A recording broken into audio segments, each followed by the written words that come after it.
Juan, masdan mo ang iyong mga anak. Formal na silang nakabarong, nakadekwatro sa upo ang mamahalin. Kung lumabas na may komportableng nagbibingi-bingihan, nagbubulag-bulagan sa maluwag at magarang sasakyan, na animoy malayo sa iyong paghihirap.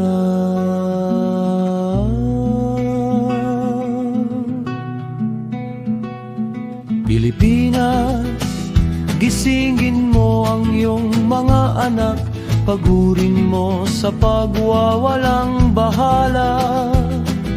Turuan mo silang maging tunay na Pilipino at mahalin ang kanilang mga kapatid. Turuan mo silang dumilat upang makita ang tunay na paghihirap sa paligid. Turuan mo silang makinig sa mga daing ng mga kapatid na nagpupumilit makahahon sa kahirapan.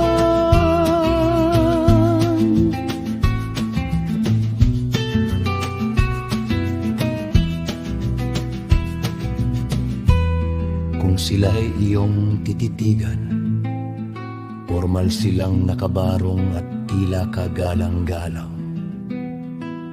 Ngunit kung iyong pagmamasdan, sila'y handang sumagpang para protektahan ang sariling kapangyarihan.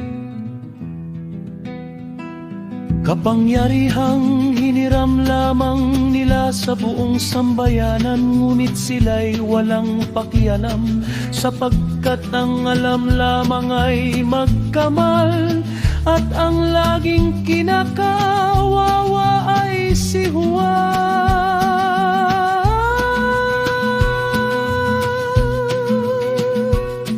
Pilipinas, gisingin mo ang iyong mga anak, pagurin mo sa pagwawalang bahala. Turuan mo silang maging tunay na Pilipino at mahalin ang kanilang mga kapatid. Turuan mo silang dumilat upang makita ang tunay na paghihirap sa paligid.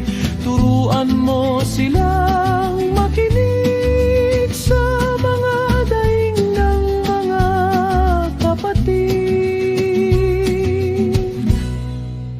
na nagpupumi